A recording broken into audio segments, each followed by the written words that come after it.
But that Jesus is the same God that commanded the destruction of all the Canaanites for their wicked Baal worship. Like you have to go full Andy Stanley and jettison the Old Testament. I didn't even think to make that point. claim.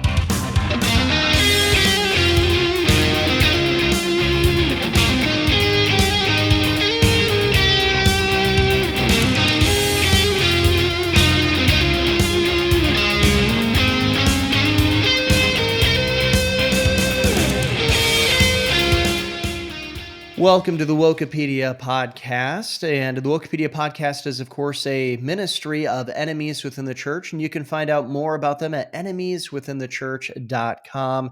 And of course, you can go there and find all of our content, and you can, contact us at contactwokepedia@gmail.com. All kinds of fun stuff.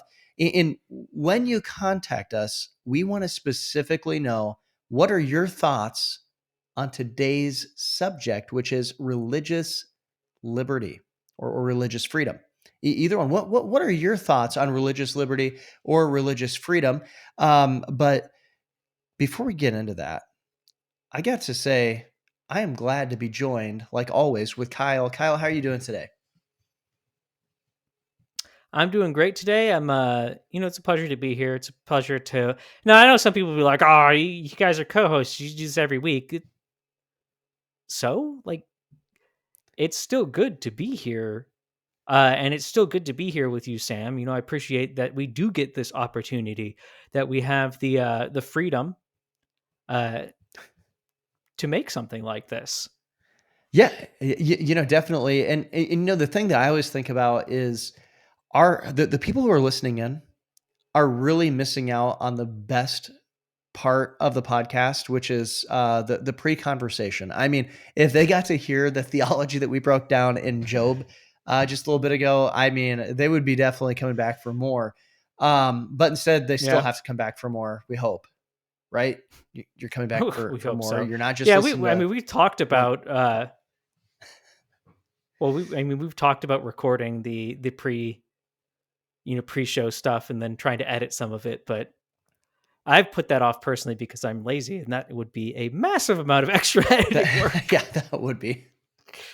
But no, we're continuing here in season 2 of Wokepedia podcast, which I hope you're enjoying season 2, because I'm sure enjoying season 2.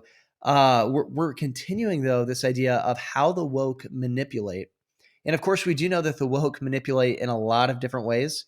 And one of the ways that the woke manipulate is this idea of religious freedom or religious liberty. Sometimes they call it. They kind of use those two words interchangeably on this topic. You can type them both into the Gospel Coalition and find tons of articles from Russell Moore and Joe Carter, or as I like to call them, Acton Joe, because you can also find the same articles over on the Acton Institute because they're also woke.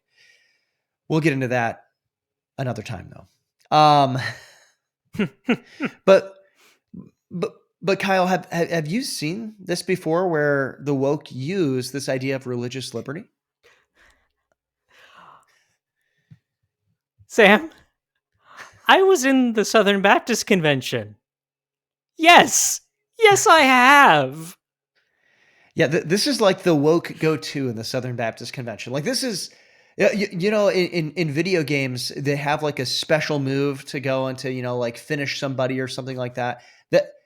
While they're fighting, this is like the Southern Baptist special move. They're like, oh yeah, religious freedom. That's why we're woke. Religious freedom. I have legitimately heard it wielded that exact way more than once. And in fact, do we want to do the video right now? Yeah, you know what? Let's jump into it. I know that's not exactly how we had on the outline, but I think that this video is the perfect introduction to show everybody what we're talking about within the Southern Baptist as woke, with religious freedom being used as a manipulative tool.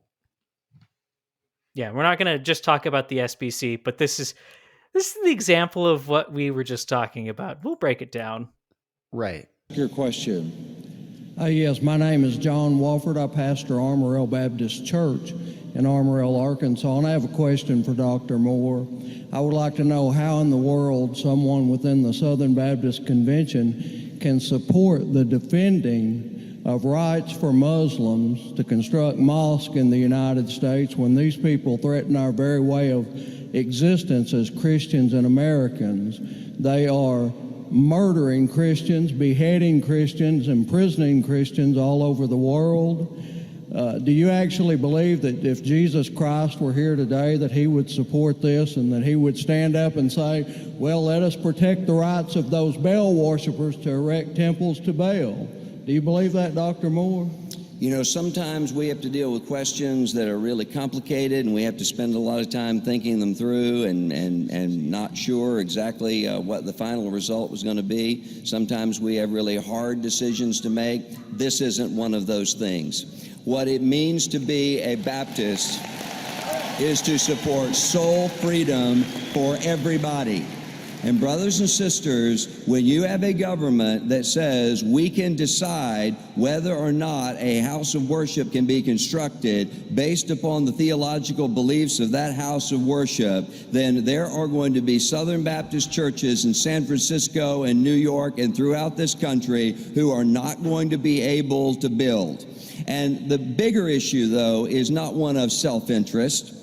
The bigger issue is the fact that we have been called to the gospel of Jesus Christ.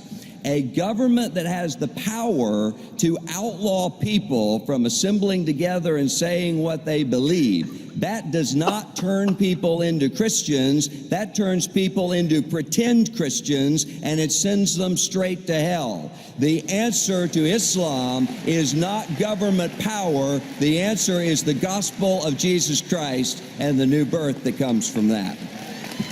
Thank you, Dr. Moore. Oh, boy. So, boy. So I'm just going to say this really quick, Kyle. We don't have time to get into this point, but I'm just going to just one jab on this. One jab? No, we don't support the jab here. Well, that's the point right there. That's the point. Look, Russell Moore comes out and says a government that has the power to make it so that you can't assemble is going to send you straight to hell. He supported that government in 2020. He supported that. I completely missed that. I'm sorry. Oh, that my gets goodness, me I did rallied not up make that because, connection. Which I agree with him on that point, just not in the way that he's using it at all. Well, and it shows a massive, bizarre hypocrisy. But Yeah. that's the point. That's what we're bringing up. The woke are using this to manipulate you. And what are they trying to manipulate? They're manipulating you away from authentic, true, biblical Christianity and towards something else. What is that something else? Well, it's totalitarianism. It's a woke secular. Well, they don't even want pluralism in the end because it's that's true. Wiping out. That's what's so bizarre is because he's talking about the government that would be able to do all this blah blah blah. They've been, and again, 2020 was just a ridiculous ramping up of attacks on any sort of freedom among religious people, no matter what your religion is. And that is a sense in which we all needed to have stood up and gone, no. Okay, this is not an issue about a religion. This is a huge problem. This is totalitarianism. Right. Anyway, let me point out one thing about that and then let you go into, because I know you got some meaty comments on it, but my goodness, was that a political response? And you can tell that Russell Moore worked in politics. He didn't answer the question that the pastor asked. He did not answer it. He answered the question that he wished he would have asked instead. Right. And beyond that, he brought it to, in politics, it's, you bring it back to because America. You bring it back to, well, you used to at least, you bring it back to patriotism. he brought it. He did the Christian equivalent of "but the gospel." Right. It's like, so the whole thing was a non sequitur and just leads to kind of emotional. Let me get you on board with some emotions that sound good, but the flavor's off. Right. And Anyway, bring us some meat now, Sam. Yeah, well, along with that, political, I think that you're completely right. Russell Moore gives a political answer, and he starts off by discrediting the pastor and the question that he asked, by saying, yeah. sometimes we get hard questions, sometimes we get this. This is not one of those things, and he's talking down to this pastor, but he never That's such a addresses. jerk move, too. Yeah, Like, and I want to. What, and I think this is so important to remind everyone. The question, the heart of the question that the pastor asked, if I were going to summarize it, it would be what he said at the end. Would Jesus be going around saying we need to support the rights of Baal worshipers to make the temple to Baal? Because he goes and he says, "Look, well, let's take all the emotion out of this. Let's look at this objectively. Would Jesus be doing that?" Jesus, just so everybody knows, Jesus gave us this answer when he walked into the temple with a whip. Okay, he wasn't for religious freedom. He whipped his own people because he said, "You're not worshiping right." And he comes back with a sword for those who worship somebody else. I mean, Jesus isn't for religious freedom. The thing. Look at Jesus, not the way they're using it, not even close. But you look at Jesus on earth, and he spoke against that. You look at Jesus when he returns, and well, he's not going to be doing much speaking, but he's definitely going to be against that. But that Jesus is the same God that commanded the destruction of all the Canaanites for their wicked Baal worship. Like you have to go full Andy Stanley and jettison the Old Testament. I didn't even think to about make that point. claim. Well, he literally is like, I'm going to drive them out, but I'm going to leave some of them so that you learn this lesson. He's not like, oh, you need to have the religious, make sure you care about the religious rights of these people. And I know this is difficult because what these people are doing when they're appealing to the religious liberty and they're manipulating you, they're appealing to your Americanism and your patriotism, and they're fundamentally changing what this means. And we can get into that in just a moment. But I think this is really, really important to understand how what Russell Moore is doing here is wrong, and it's evil. And it's not just a one-off kind of a thing. And by the way, the whole the scenario, the backdrop of this was Russell Moore was defending the building of mosques, and I believe it was in places that they weren't even of the right zoning. And there was another time I might be confusing because there's been multiple times that Russell Moore's defended the building of mosques. Yes, but one of them was on the side of 9/11. I had forgotten about that one. But he did. He defended that. So it's not even like when we're saying this here, this isn't an innocent defense of religious freedom that Russell Moore is bringing. It's not I'm an American, so religious freedom. He's anti-American in the building of mosques. Yeah, and if you need more proof of that, we talked about this, not specifically exactly what we're saying here, but we talked about kind of his support of Islam and kind of how he's doing that a little bit in our episode on 10 terrible Russell Moore and Christianity Today articles celebrating him becoming editor at Christianity Today. Which, Sam, you weren't a part of that. Do you know he defended giving money to terrorists? It like doesn't explicitly. I'm not joking when I say that. That's not an exaggeration either. Yeah. We don't have time to go into it. Go listen to that episode. You'll hear about that article. I think we have an article on it on the website as well.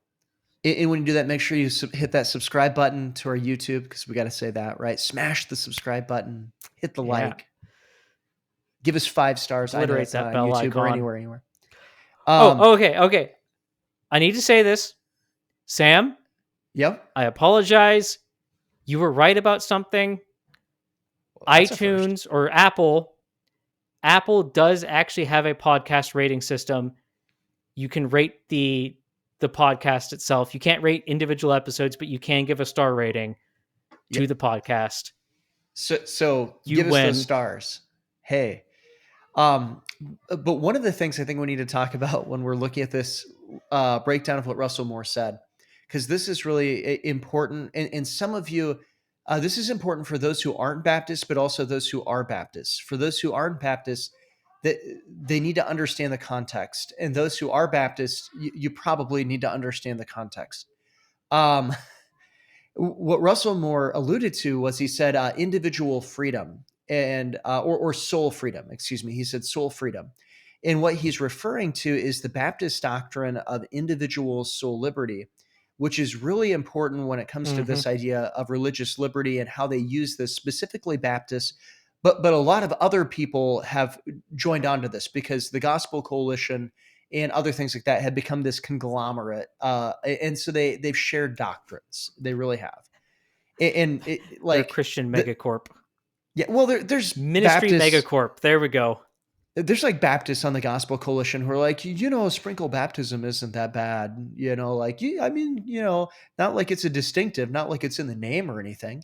And of course, there's some hyperbole here that I'm using with that. But looking at this Baptist doctrine of individual soul liberty, the most basic definition of it would be, you have the ability to believe what you want to believe. And that's where a lot of people stop with it. And that is where Russell Moore stops with it. In fact, he takes it a step further in the wrong direction, saying you have the right to believe whatever you want to believe. The problem is that's not the full doctrine. That's like kindergarten stuff here. It's not even, it's preschool. It's preschool on this. The step further is, you have the ability to believe what you want to believe, but you're going to be held accountable for what you believe. And Russell Moore doesn't bring this up. But there's actually a step further than this when you really look at the Baptist doctrine. And Kevin Bowder brings this up in his book, Baptist Distinctives, on Baptist Distinctives. And then also Hiscox brings this up in his book, The New Baptist Directory, as well, on individual soul liberty. And that is, so you have the ability to believe what you want to believe. You're going to be held responsible for what you believe.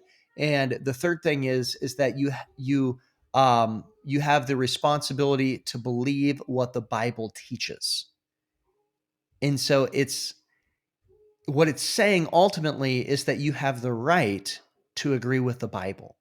That's individual soul liberty. And of course, within Orthodoxy, there is some, disagreements within Orthodoxy, and that's okay. And you have the right to be Orthodox, but you don't have the right to be a Muslim.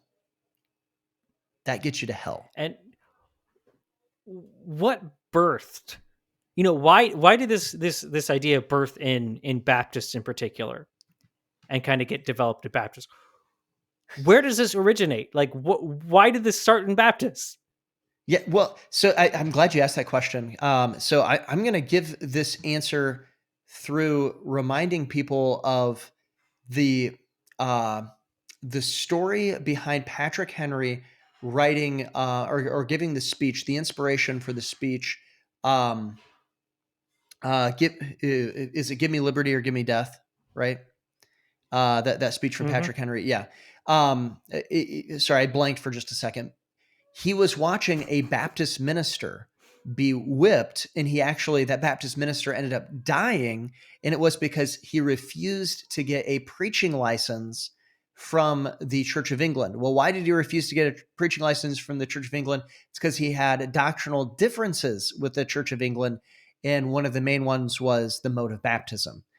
And of course, it was the idea that Baptists were being persecuted a lot of times because of the mode of baptism that they were believing in. And so therefore they're like, hey, no. We believe we wouldn't go persecute you for sprinkling children. We disagree with you, but we wouldn't go persecute you for sprinkling children. We ask that you stop killing us and whipping us for immersion baptism. That's all we're asking here. That's really this whole idea of the individual soul liberty. That's really what this is rooted in. Mm-hmm. It's not rooted in building mosques. Yeah, it's not. Well, exactly. It's not a thing about. Because, and we'll right after this, we'll get into the government side of things, because we're still essentially establishing the religious side of things, and within the realm of Christianity, the religious liberty is about liberty. Again, we already said this: liberty within orthodoxy. That within the realm of Orthodox Christian belief, you have the liberty to practice your Christian faith. And back in the day, they just say practice your religion. Mm-hmm. But you have the liberty to practice Christian religious liberty is denominationalism. Right. And like that's it. Christian. When you talk about Christianity, that's it. Now let's jump over to the government side of things. And once we finish establishing this, we're going to give you some good examples, more examples than we gave, of how the woke are using it to manipulate. But Sam, can we jump over to the government side of things, and in particular, the American context of religious liberty? Right. So the American context of religious liberty, this is important because what they're doing is they're trying to appeal to Americanism, because there's nothing more American than freedom, right? So you want freedom, you're against freedom, you're not American. That's what they're saying. But let's see what the first Americans, the 1776ers, those kind of guys, had to say about this. It's ironic what they're trying to do, because they're actually promoting a non-American position. Patrick Henry, mentioned him just a little bit ago. Give me liberty or give me death. Doesn't get more freedom oriented than Patrick Henry. He said this. He warned, bad men cannot make good citizens. It is impossible that a nation of infidels and idolaters should be a nation of freed men. It is when a people forget God, capital G, it's referring to the Christian God, that tyrants forge their chains. What's Patrick Henry saying here with religious freedom? He's saying it's important that you're Christian. We have to have a Christian nation, not an infidel nation. That's what that's the foundation. So, slightly jumping ahead, but that's the foundation of the country. Yeah. That's the 100%. What this country is based on is not a set of political principles, but it's based on its political principles based on the word of God, and assumes this. To put it in a more modern friendly way, and just saying in language wise, not modern as in that kind of modern. He's it's something that a pastor friend of mine said. Oh my goodness. Sorry. Go for it. I won't finish that. But pastor friend of mine say that it takes a mature Christian population for liberty to exist. 100%. And to put it another way, only a mature Christian population can handle liberty. Right. So what's saying is exactly the same thing that Patrick Henry just said there. Right. The liberty that exists in this country is only capable to exist and be maintained because of the not just the Christian principles that the nation is founded upon, but those who protect, preserve, and promote those ideals. I mean, Thomas Jefferson, who wasn't even a Christian, acknowledged as much. Right. But let's continue on. Let's give a couple more establishing quotes and then jump into some of the woke interpretations of things. Yeah, so I believe this next quote, which we could do tons of quotes, so we'll kind of cut it down a little bit for sake of time. But I think this guy was Jefferson's Secretary of State, James Madison. He said this: "The future and success of America is not in the Constitution, but in the laws of God upon which the Constitution is founded." And the God he's talking about is not this universalist God. He's talking about a Christian God. It was the context there. He wasn't talking about Allah, even though J.D. Greer thinks that you can still call God Allah and be okay. He wasn't talking about that at all. What he was talking about was, of course, the Decalogue, the Ten Commandments, the moral law of God that our Constitution is founded upon, which is clearly seen in the organic law of the Declaration of Independence, where it appeals to the laws of nature and nature's God. This is what he's talking about. The religious liberty, if there is such a thing in that the founding fathers would be referring to, is that idea of individual soul liberty in the proper context, that you have the right to be orthodox. And there is disagreements within orthodoxy that's still orthodox. And we're not going to persecute people, based upon their view of baptism, of the mode of baptism. That's what it's talking about. Yeah. And let's do one more quote. We have even more quotes, but let's do one more and then move on. Noah Webster said that the duties of men are summarily comprised in the Ten Commandments, consisting of two tables. One, comprehending the duties which we owe immediately to God. The other, the duties we owe to our fellow men. Again, this is jumping straight off what we just said. So the foundation is what Noah Webster is expounding upon. And that foundation, again, is the Ten Commandments. And the Ten Commandments doesn't even just mean only the Ten Commandments. I get frustrated when people try and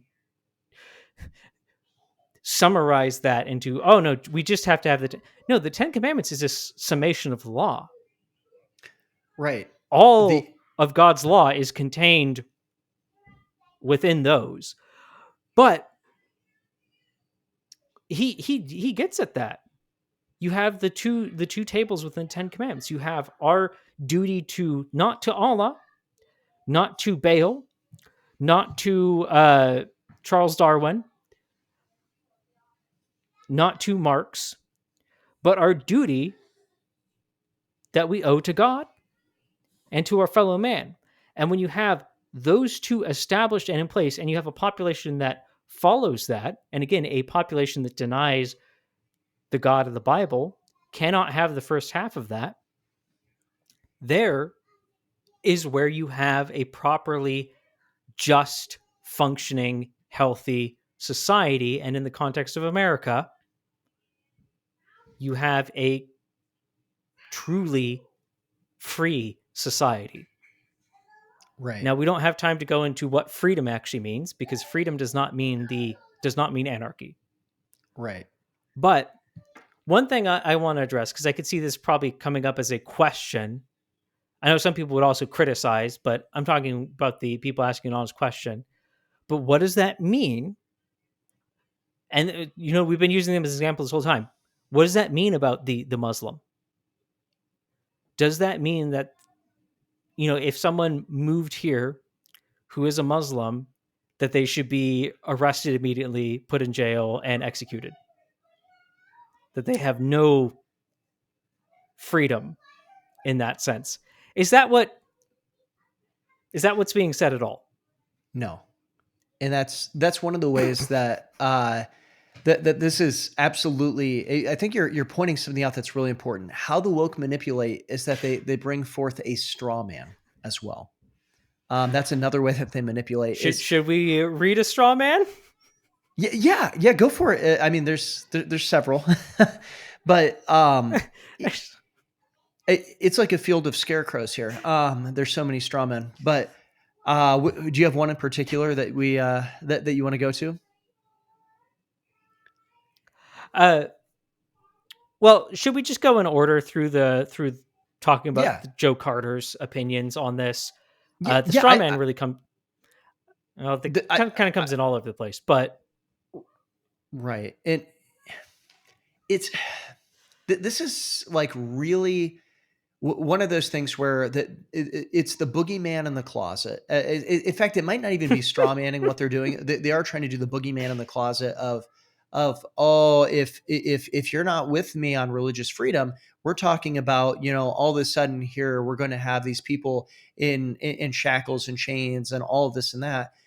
Now one thing we need to understand is there's a major difference in promoting this big corporate structure as opposed that also is associated with totalitarian government and Sharia law and all this other kind of stuff, and things like that, as opposed to somebody having the ability to be wrong. Because the yeah, reality of it is that God does yeah, give moral agency where people can choose to be wrong. But when it comes to rights are not talking about rights and lefts. They're talking about rights and wrongs.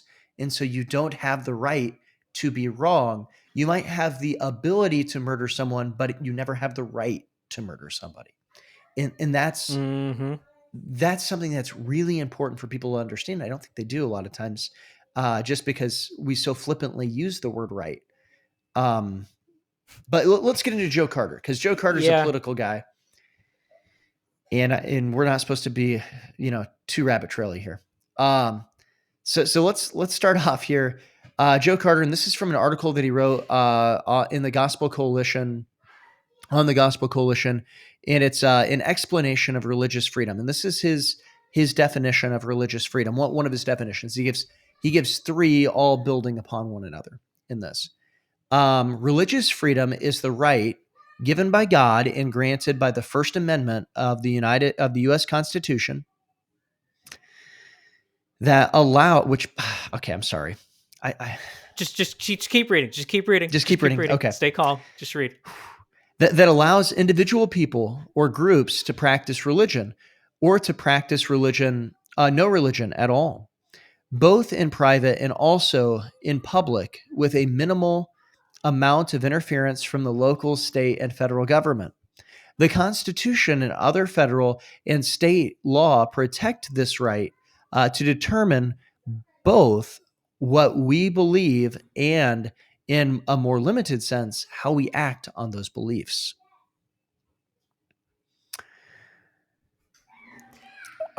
So I have so many questions for him, but we can't I, rabbit trail. We need to keep moving no, forward. and I do just I think this needs to be pointed out. He contradicts himself with his first two ideas. Religious freedom is a right given by God, and then he says this, uh, and guaranteed by the First Amendment of the U.S. Constitution. If it's given by God, it's guaranteed by God, and it's recognized by the First Amendment. And that sounds like a very minor, like a nitpicky thing to say, but it's not. It's important. Now, if it was, random guy on Facebook just kind of saying that, I would give him grace in that, and I, Right. probably talk to him and correct him. Joe Carter is not in a position, if he's putting out a publication that's gone over by editors, and he has the education, which he does, there's no excuse. That Right. means something when you phrase it that way. Right. And it's important to understand God gives rights. We can only recognize them. And then that brings us to the next Mm-hmm. question with religious freedom. And I want to go back to that pastor who asked Russell Moore the question, would Jesus be for the religious freedom of Baal worshipers? And this is the question to Joe Carter. Does God grant the right? Does God grant the right to worship Baal? I think No. there's one of the 10 commandments where he says literally no other Yeah. gods before me. Well, and their version of religious liberty is at odds, directly at odds with God's law. And it immediately, and so what they're saying is God instituted human government, and yet he instituted human government to break his law. Like this doesn't make any sense when you think about it logically.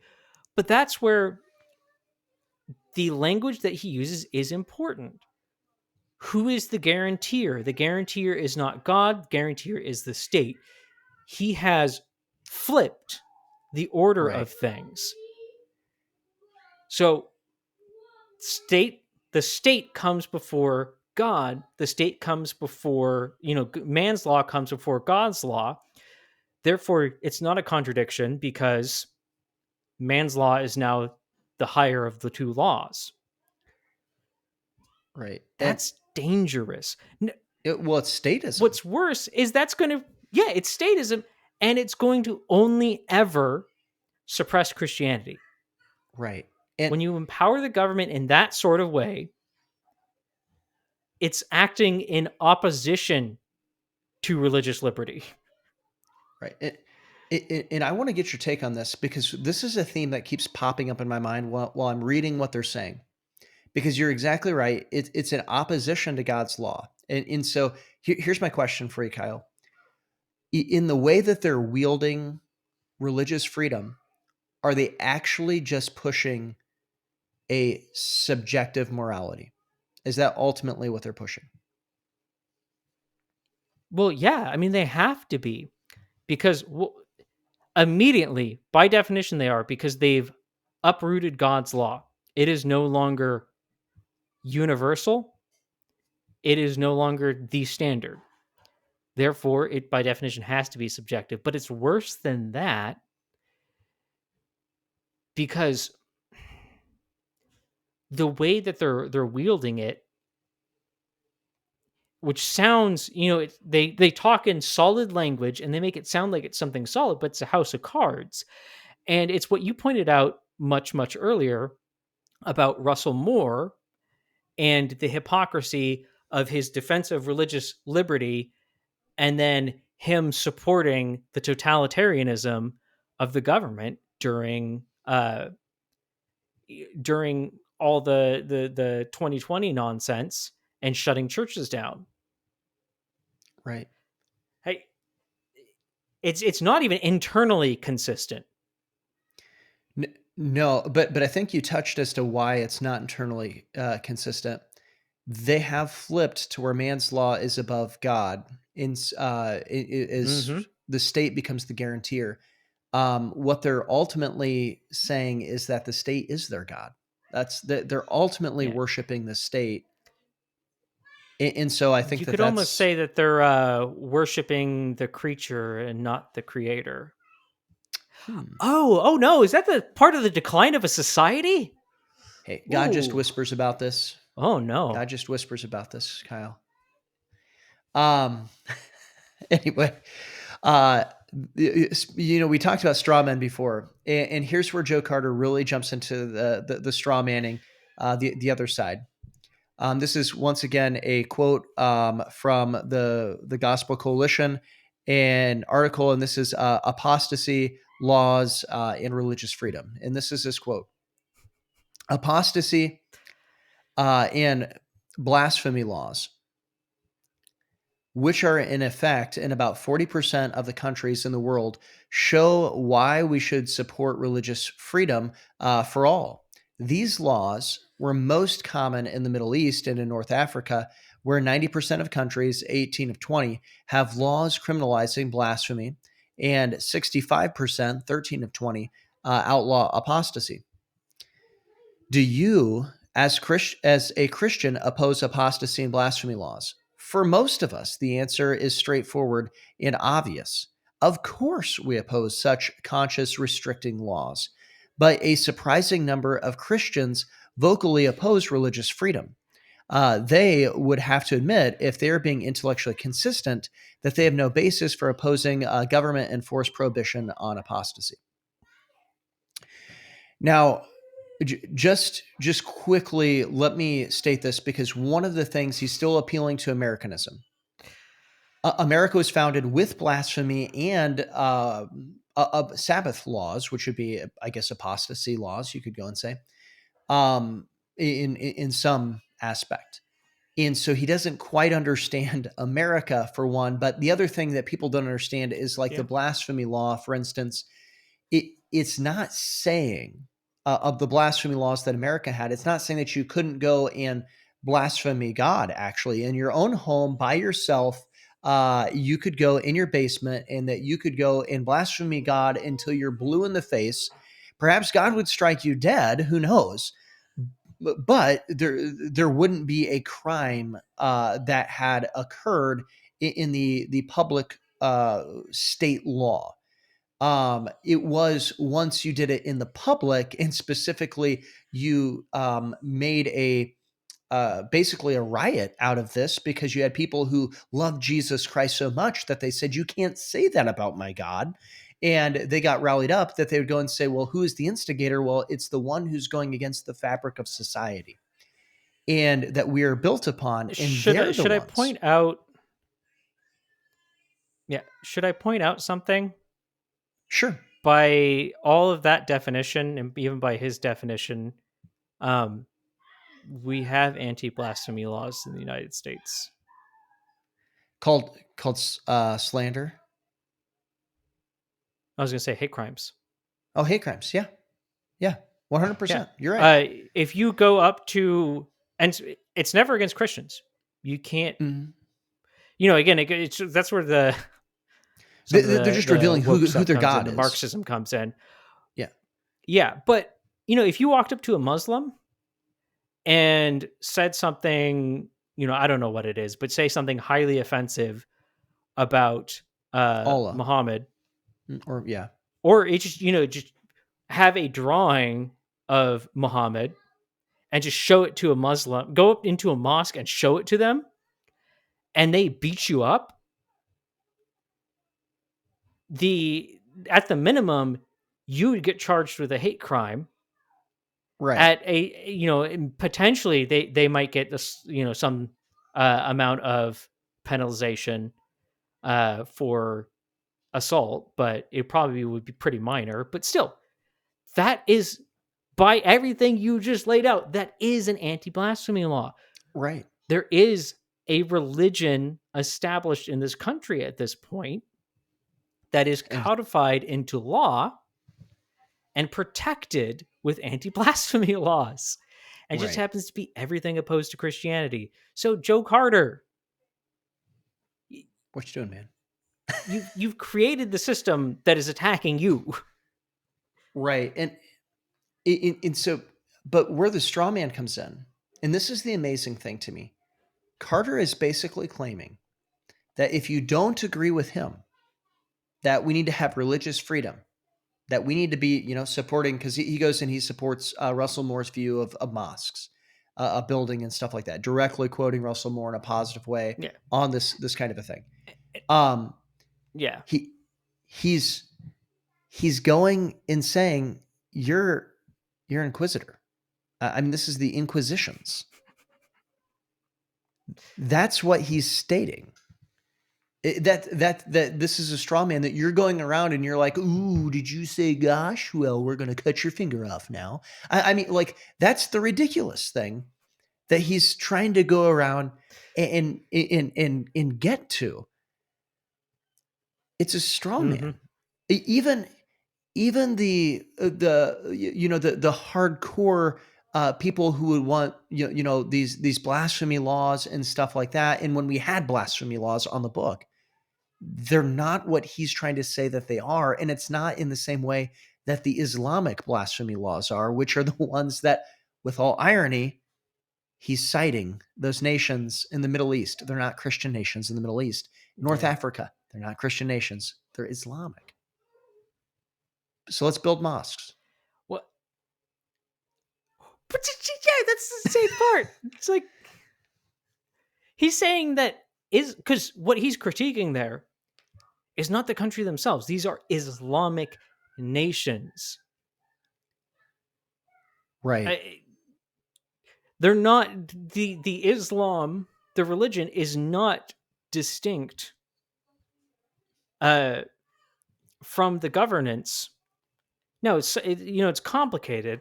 Obviously, everything's complicated, but especially in particular the ones that do observe Sharia law, Mm-hmm. which is a set of civil law. It's to be enacted by government. It's not strictly religious, as in you have your religious thing over here. No, it's a civil law. It hurts my brain. I don't get it. Some of these things I can at least get the internal consistency of, but I don't get it because he appeals to that and says, "Oh no. We don't want to be like that. Therefore, we need to bring these people in and promote them." Right. And the problem is it's that not internally consistent. If he is being internally consistent, the issue is that it is malicious and wicked and evil, because the only internally consistent aspect as to what they're saying is that they want to actually weaken Christianity within society. That's the only consistent thing. And Well, somebody else can point out a different frustrating consistency. I would love to see that. But the only consistency I can see.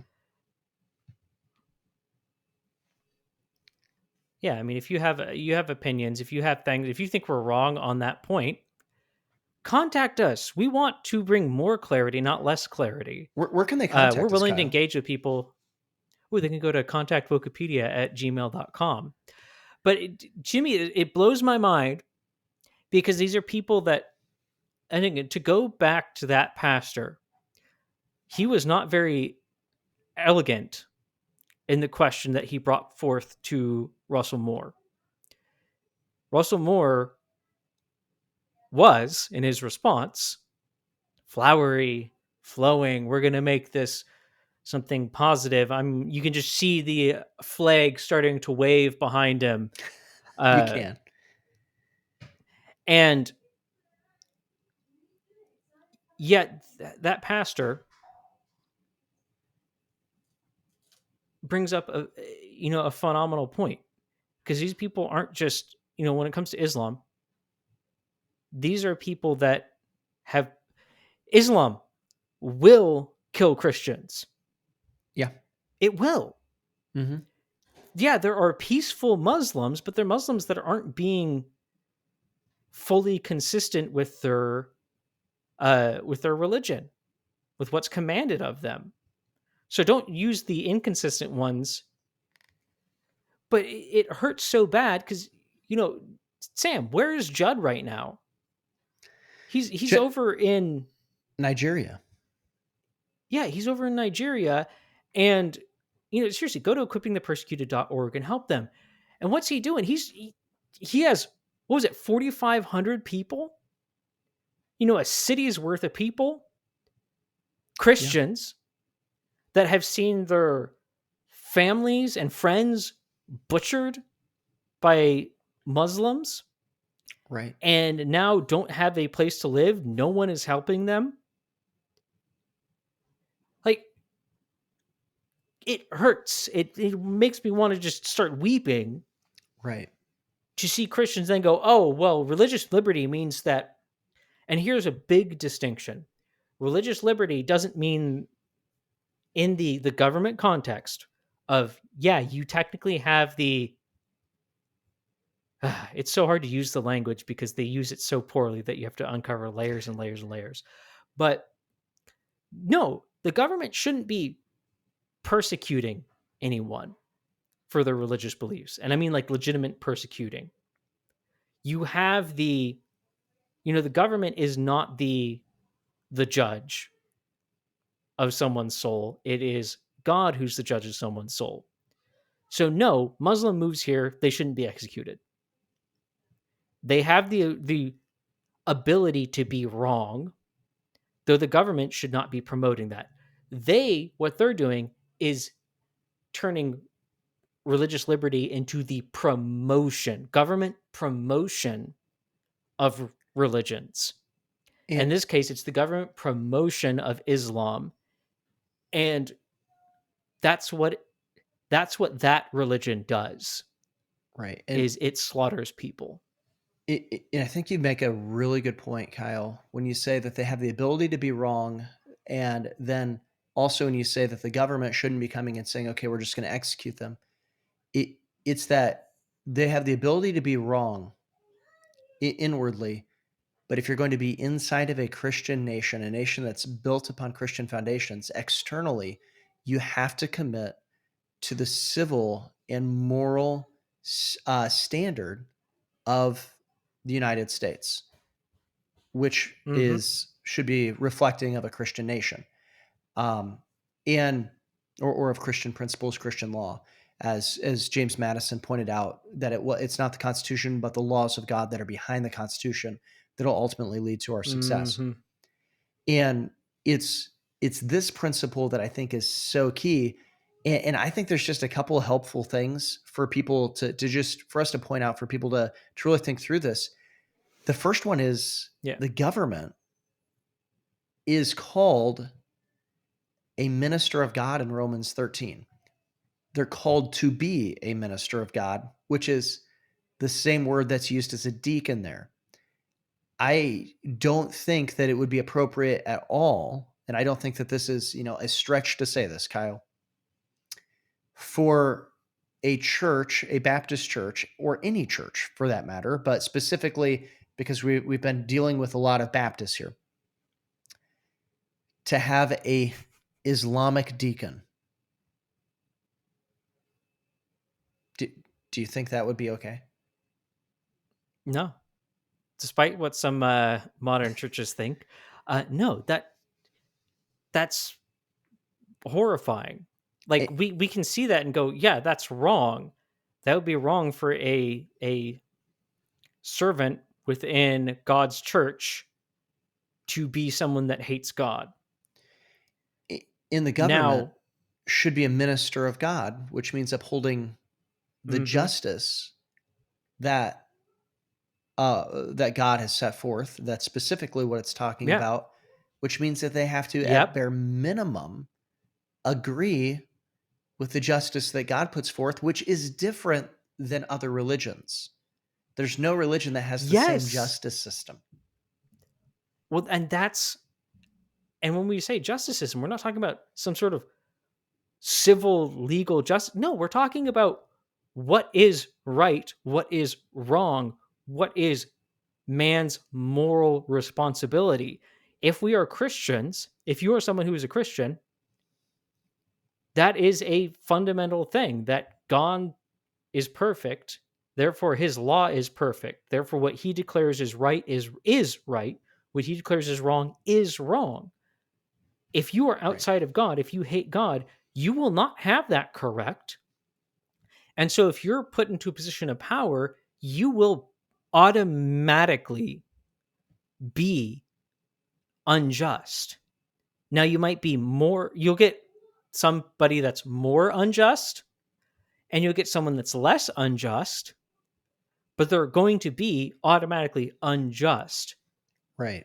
So if we want to see justice in our society, it doesn't come from the promotion via a distorted religious liberty. It doesn't come from the promotion of other religions. It doesn't come from the promotion of drag queen story hours as a blessing of liberty, which is an actual quote that David French said. I forgot about that. It comes from Christians, people who submit themselves to God and his law, getting into positions where they can enact laws that are just. I'm not talking about personal things. I'm talking about in a legal sense. When you have the laws being made by someone who should, at the minimum, at the least, understand what is right and wrong, well, then what's the law going to be? It's going to be more just. Mm-hmm. It's going to conform more to God's moral standards. Therefore, it's going to benefit who? Everyone that lives in that society. And have we ever seen that play out? Yes, we have. Why is the United States, why did it develop and become the beacon of, freedom? And why did it become the most prosperous nation? It became this because it was built on the backs of men and women that submitted themselves to God's law. Yeah, there were tons of people that didn't, but there was a time when the majority did, and even people outside respected that, and they respected the fact that it was a nation founded upon a religion, Christianity, despite there not being a state religion, as in a state church, as in Church of England. Right. Which was the state taking possession of what is God's, not the church informing the government. Right. Okay, that was a bit of a rant. I'll let you kind of take it to a conclusion. Yeah. Well, I think the easiest answer to religious freedom when the woke come at it and they start trying to manipulate people is, of course, to take them back to God's word. And if you'll notice, you can read the articles. A lot of them are a few verses sprinkled in that are completely eisegesis and not looking at anything. It'd be really good to break some of those down. But if we go to Psalm 2, and I would encourage you to read the whole chapter. I'm not afraid to say read the whole chapter. I wish we had time to read the whole chapter, but I'm just going to read the first verse and then the 10th through 12th verses. Okay, so the first verse and then the last 3 verses. It says this.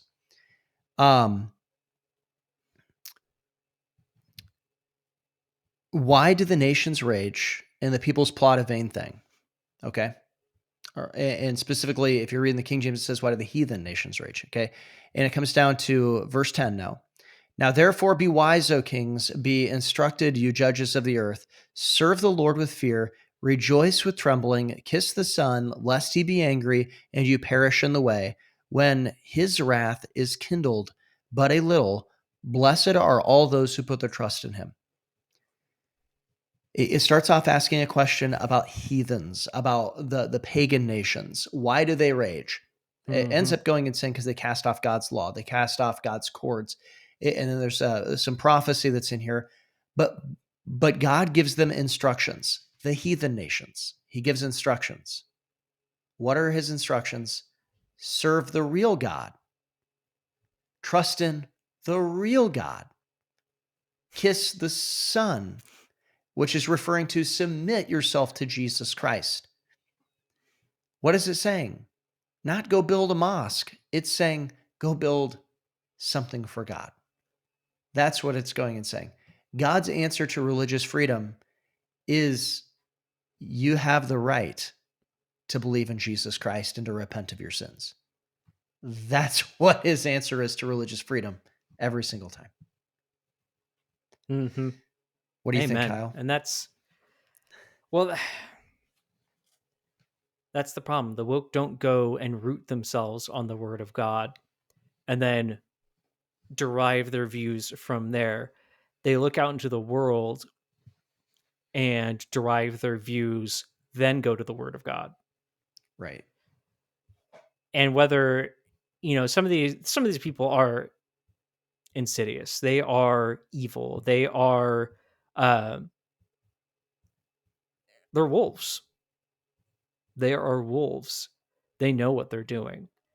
And they're in here trying to change and manipulate. Others, because they put themselves on a rocky foundation, one that isn't stable,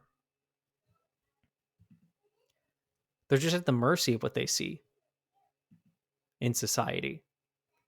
Because that's what they're looking to. They're not looking at keeping their eyes fixed on God, which shouldn't be surprising when their solution is, well, we need to look less at God. Mm-hmm. Because essentially they're saying, oh man, Christianity isn't working. It isn't working in this society. The way forward is to get less of it. Right. Now, functionally, that's what they're doing. Now, in word, they might not say that. They might not think that. But because their eyes have drifted to something else, they've lost objectivity. They're right. Peter. They are focusing on the storm and they are drowning. Now, here at Wokepedia, our call is, we're yelling at them.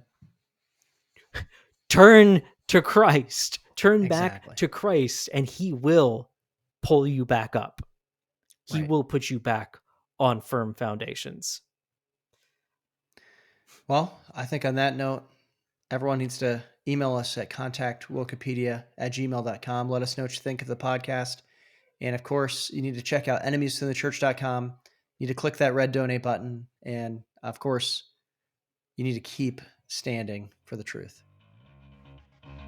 And until next time, don't go woke.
I did the thing, Sam. I did the thing. I said, until next time, don't go woke.